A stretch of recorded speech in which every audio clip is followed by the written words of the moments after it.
Hello everyone, I welcome again to all of you in my BEd tutorial classes Success in Teaching Field. Friends, BEd में जो सबसे confusion वाला part होता है और जिसके आधार पर आप एक टीचर बनते हो और जिस आधार पर आपको एक जॉब नहीं मिल पाती है बाद में, वो सबसे बड़ा पॉइंट होता है हमारा मेथड पेपर। यहाँ आप देख सकते हैं, ये देखिए मेथड पेपर पे आज हम लोग डिस्कस करेंगे। देखिए, स्टूडेंट अपने एजुकेशन लाइफ में दो तरह की गलती करता है। एक तरह की गलती वो कभी नहीं सुधार सकता, एक गलती वो होता है जिसे वो सुधार भी लेता है। लेकिन अगर हम बीएड में बात करें तो बीएड में कुछ इस तरह से गलतियां होती है कि वो बाद में फिर वो पछतावा ही मिलता है ना, बाद में सिर्फ पछतावा मिलता है।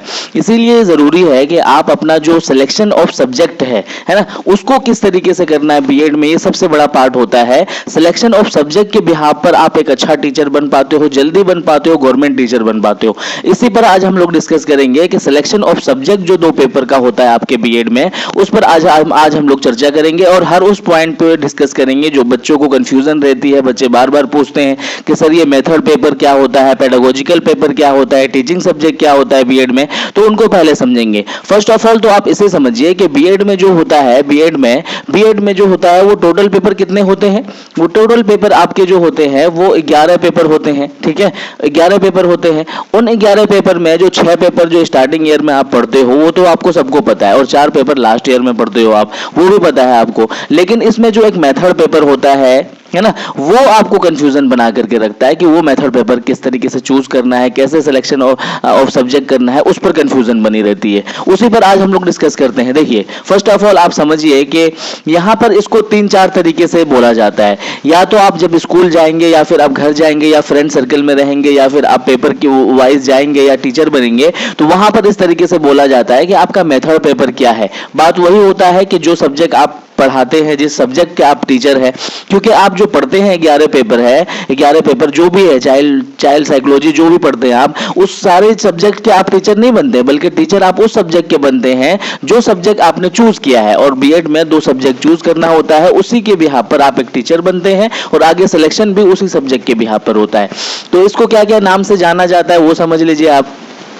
मेथड पेपर क्या है ना, पेडागोजिकल पेपर भी कहते हैं इसको, मेथड पेपर भी कहते हैं, पेडागोजिकल पेपर सब्जेक्ट भी कहते हैं और टीचिंग सब्जेक्ट भी कहते हैं। इतना क्लियर हो गया इसको किस किस नाम से जानते हैं। अब जो बच्चे आते हैं यहाँ पर बीएड करने के लिए, वो 3-4-5 तरीके से 5 तरह से आते हैं। यानी कि वो या तो बीए करके आए हैं, या तो बीसीए करके आए हैं, या तो बीकॉम करके आए हैं, है ना, या तो बीटेक करके आए, इस तरीके से वो बच्चे, या फिर होम साइंस पढ़ करके आए हैं। तो ये सारे बच्चे जो इस तरीके से होते हैं, तो उनको क्या होता है, कंफ्यूजन होती है कि सर हमें कौन सा सब्जेक्ट चूज करना चाहिए, कौन सा हमारा सब्जेक्ट बनेगा, कैसे उन सारी चीजों पे आज डिस्कस करते हैं। सबसे पहले हम पहला पॉइंट उठाते हैं यहाँ पर बीएससी, है ना, बीएससी जिन बच्चों ने किया हुआ है, यानी साइंस से जिन बच्चों ने किया हुआ है, तो वो जो टीचर बनेंगे वो किस तरीके से बनेंगे। या फिजिक्स के टीचर बन सकते हैं, वो केमिस्ट्री के टीचर, मैथ्स के, और फिर बॉटनी के और जूलॉजी के।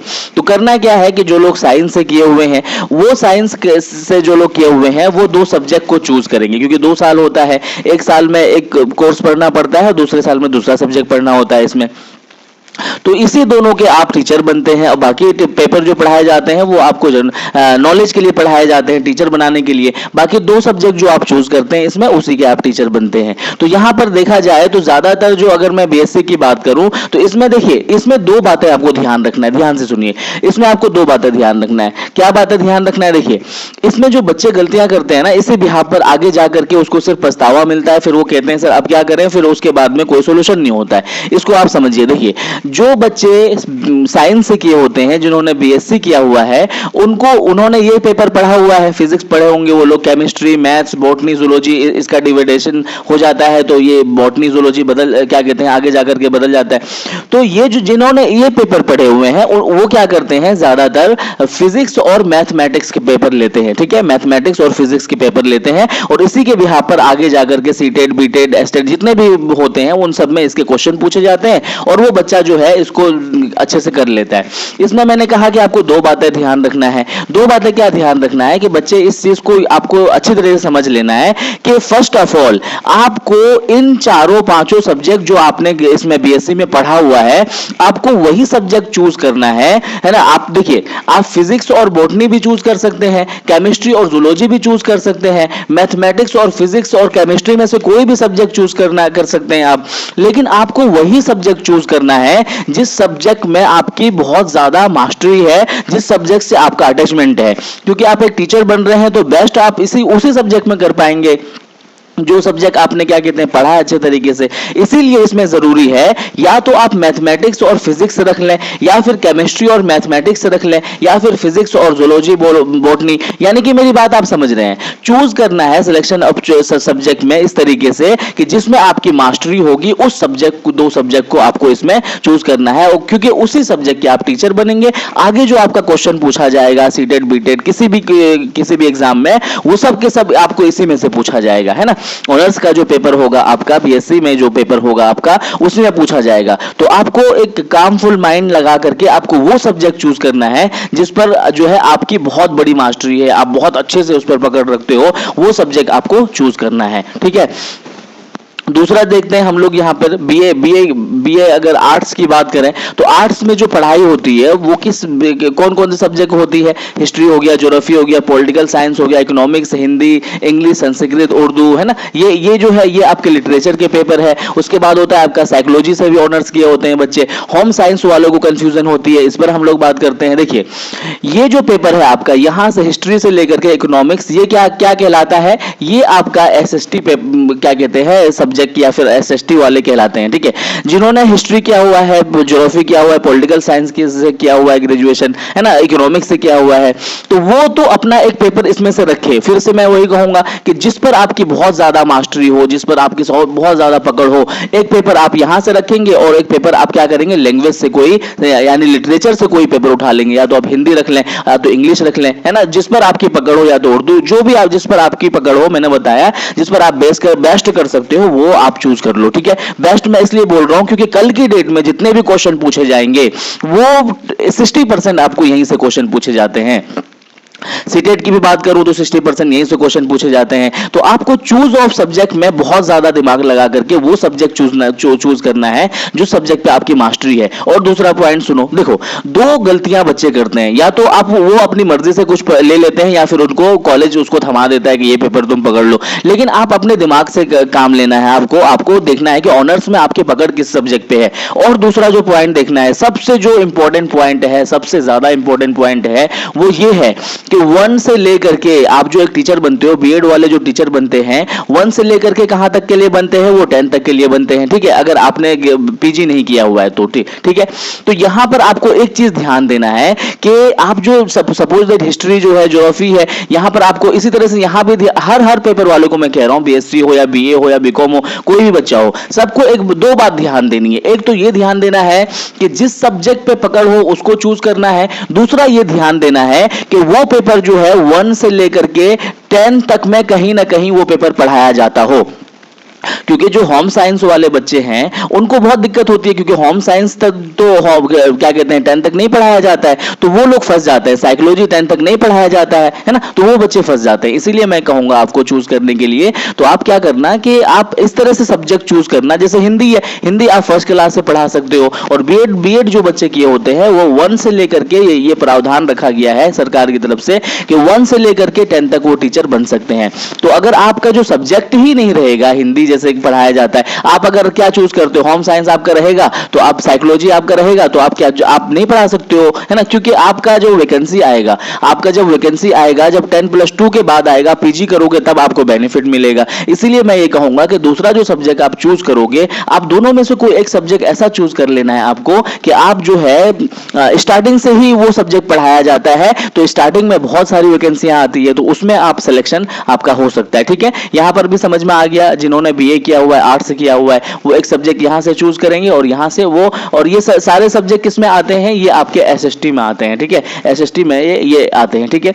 उसके बाद आता है आपका बीकॉम, ठीक है। बीकॉम को आप कॉमर्स वाले जो बच्चे होते हैं उनको बहुत कंफ्यूजन होती है कि सर कौन सा सब्जेक्ट चूज करना है, किस तरीके से क्या कहते हैं सब्जेक्ट को रखना है। तो यहाँ पर जिन्होंने क्या कहते हैं बीकॉम किया हुआ है, कॉमर्स से आए हुए हैं जो बच्चे, वो अपना जो पेपर रखेंगे, वो पेपर देखिए इस तरह से रख सकते हैं। वो लोग अकाउंट्स तो रखेंगे, वो है ना, उनका जो पेपर होगा बीकॉम वाले का अकाउंट्स रहेगा, और अकाउंट्स के साथ में जो ज्यादा कॉम्बिनेशन होता है वो होता है इकोनॉमिक्स का। इसके अलावा जो बिजनेस स्टडीज भी आप लोग रख सकते हैं। आपको एक चीज चीज इसमें ध्यान देना है कि आप अपनी यूनिवर्सिटी से, अपने कॉलेज से ये चीज प्रूफ करा लेना है कि वो लोग उनको वो चीज प्रोवाइड करवा रहे हैं कि नहीं करवा रहे हैं, ठीक है।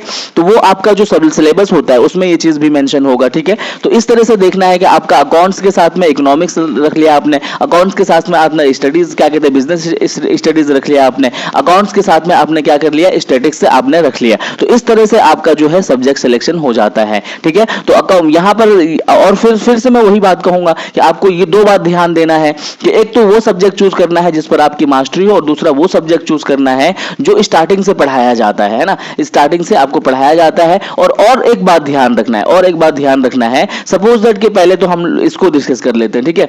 जो बीसीए वाले बच्चे हैं या फिर जो बीटेक वाले बच्चे हैं, उसके अलावा जो यहां पर देखिए ये बात समझिए, जिनका जो है ऑनर्स जो है साइकोलॉजी से है और जिनका ऑनर्स होम साइंस से है वो बच्चे समझिए, या फिर जिनका जो क्या कहते हैं बिजनेस स्टडीज से है या फिर बीसीए है, बीटेक किया हुआ है उन्होंने, वो बच्चे समझिए। देखिए जिन्होंने साइकोलॉजी किया हुआ है, जिन्होंने होम साइंस किया है, ये सब्जेक्ट तो आपको क्या कहते हैं 10 से पहले नहीं पढ़ाए जाते हैं, ठीक है। तो अब जब नहीं पढ़ाए जाते हैं तो ये बच्चे टीचर किस चीज के बनेंगे, क्योंकि ये 10 तक के लिए ही होते हैं ये एलिजिबल। अब पीजी करेंगे इसका मतलब तो वो पीजी करे जाकर के फिर जाकर के वो टीचर बनेंगे। तो इनको जो ध्यान देना है, इनको वो एक बात तो ये ध्यान देना है, ये बच्चे जो है एसएसटी के टीचर भी बन सकते हैं, है ना। होम साइंस के जो बच्चे हैं, साइकोलॉजी के जो बच्चे हैं, वो एसएसटी के टीचर भी बन सकते हैं। बीसीए के जो बच्चे हैं, बीटेक के जो बच्चे हैं, वो ऐसे क्या कर सकते हैं, वो क्या कहते हैं पॉलिटिकल साइंस के ये एसएसटी के टीचर बन सकते हैं। वो यहां से गुंजाइश रखा गया है, वो यूनिवर्सिटी पे डिपेंड करता है। मैं फिर से कहूंगा अपने कॉलेज और अपने यूनिवर्सिटी से ये चीज कंफर्म कर लेना कि होम साइंस वाले बच्चे अगर हिस्ट्री रख लेते हैं, ज्योग्राफी, पॉलिटिकल साइंस, यानी कहने का मतलब है कि एसएसटी अगर वो रख लेते हैं, एसएसटी में ये चारों सब्जेक्ट आते हैं, अगर वो रख लेते हैं तो एसएसटी के टीचर बन सकते हैं। तो लेकिन ये डिपेंड करता है कि होम साइंस वाले ने क्या ये सब्जेक्ट पढ़ा है कि नहीं उसमें अपने ऑनर्स में, है ना। होम साइंस में इस सब्जेक्ट को पढ़ा है कि नहीं, और होम साइंस में उन्होंने दूसरा जो सब्जेक्ट वो रखेंगे होम साइंस के साथ साथ में दूसरा जो ऑप्शन होता है, अगर वो नहीं रखने, यूनिवर्सिटी कॉलेज मना करता है, तो आपको क्या करना है कि होम साइंस के साथ साथ में आपने कोई सब्जेक्ट पढ़ा होगा, या तो सब्सिडरी में पढ़ा होगा, या तो कोई और पेपर पढ़ा होगा, या तो संस्कृत, या तो हिंदी, या तो इंग्लिश, कोई पेपर तो पढ़ा ही होगा आपने। तो इनमें से आपको इस तरीके से सब्जेक्ट चूज कर लेना है जो सब्जेक्ट जो है स्टार्टिंग क्लास से पढ़ाया जाता है, यानी 1 से लेकर के पढ़ाया जाता है, या 5 से लेकर पढ़ाया जाता है, या 6 से लेकर के पढ़ाया जाता है। तो इस तरह से जब आप चूज कर लोगे इनमें से कोई सब्जेक्ट, तो आपको क्या होगा, ये बेनिफिट मिल जाएगा कि आप जो है आपको पीजी का वेट नहीं करना पड़ेगा। आपको स्टार्टिंग में जो बम्पर भर्तियां आएंगी उसमें आप उसका टीचर बन सकते हो, आप हिंदी रख करके। अगर आपने हिंदी पढ़ा है होम साइंस करते हुए, अगर आपने सब्सिडरी में हिंदी पढ़ा है, इंग्लिश पढ़ा है, कोई भी सब्जेक्ट पढ़ा है, तो एक पेपर के तौर पर आप उसमें रख सकते हो, ठीक है। यहां पर भी वो बात आ जाती है, इन्होंने अकाउंट्स को बोला है ना, इकोनॉमिक्स और स्टैटिक्स रख सकते हो आप इसमें, ठीक है। उसके बाद आता है आपका बीसीए और फिर बीटेक का। इनको बड़ा ये बच्चे बहुत कंफ्यूज होते हैं कि सर बीसीए और बीटेक में जो कंफ्यूजन होती है वो किस तरह से चूज करना है। देखिए इन बच्चों को ये ध्यान देना है, ठीक है। जो बीसीए वाले होते हैं, क्या बीसीए वाले मैथमेटिक्स नहीं पढ़ते हैं, है ना, मैथ्स पढ़ते हैं वो, ठीक है, फिजिक्स नहीं पढ़ते हैं, केमिस्ट्री नहीं पढ़ते हैं। वो बच्चे जो है ऑनर्स में इन पेपरों को ध्यान देंगे। जो सब्जेक्ट उन्होंने अच्छे से पढ़ा है, मास्टरी के साथ में पढ़ा है जिस सब्जेक्ट को, एक तो वो सब्जेक्ट चूज कर ले, दूसरा उन्होंने लैंग्वेज भी पढ़ा होगा, हिंदी पढ़ा होगा, इंग्लिश पढ़ा होगा, संस्कृत, जो भी उन्होंने सब्जेक्ट पढ़ा होगा, उन बच्चों को चाहिए कि उनमें से कोई एक ऐसा सब्जेक्ट चूज कर ले जो सब्जेक्ट जो है स्टार्टिंग क्लास से पढ़ाया जाता है। ये मैं बीसीए वाले के लिए कह रहा हूं, ठीक है। तो बीसीए में आपको यह ध्यान देना है कि कौन सा सब्जेक्ट आपने अच्छे से पढ़ा है, या तो मैथमेटिक्स आपने पढ़ा होगा, या तो केमिस्ट्री आपने पढ़ा होगा, या तो क्या कहते हैं बायोलॉजी, कोई भी पेपर आपने जो पढ़ा है, एक तो वो पेपर चूज कर लेना है, दूसरा आपने लैंग्वेज पढ़ा होगा तो लैंग्वेज आपको चूज कर लेना है, ठीक है। तो लैंग्वेज वो चूज करना है जो कि स्टार्टिंग से पढ़ाया जाता है। उसके बाद आता है आपका बीटेक का। तो बीटेक से जो बच्चे आते हैं ना, तो उसका भी वही होता है, उसका भी क्या होता है कि जो बीटेक करके आते हैं उनको भी अपना सब्जेक्ट कॉम्बिनेशन देखना है, ठीक है। सब्जेक्ट जो बीसीए में, एक तो बीसीए की मैं जब बात कर रहा था तो उसमें जो कंप्यूटर साइंस एक रहता है, कंप्यूटर एप्लीकेशन आपका जो रहता है, तो कंप्यूटर एप्लीकेशन के साथ में आपका जो दूसरा एक लैंग्वेज होगा वो आप चूज कर सकते हो। लैंग्वेज के बिहाफ पर आप स्टार्टिंग से ही आप एक टीचर बन सकते हो। तो बीटेक वाले के लिए ये है कि वो अपना सब्जेक्ट पहले तो देखे कि आपने सब्जेक्ट में कौन कौन सा सब्जेक्ट पढ़ा है। मैथमेटिक्स पढ़ा होगा आपने, केमिस्ट्री पढ़ा होगा, बायोलॉजी में से कोई सब्जेक्ट पढ़ा होगा, तो वो सब्जेक्ट जो आपने पढ़ा है, और दूसरी बात आपको जिसमें मास्टरी है है ना, क्योंकि आगे के क्वेश्चन आपके इसी बिहाफ पर बनेंगे। तो जिसमें आपकी मास्टरी है वो सब्जेक्ट आपको चूज करना है, उसी सब्जेक्ट के बिहाफ पर आपको एक लैंग्वेज देखना है।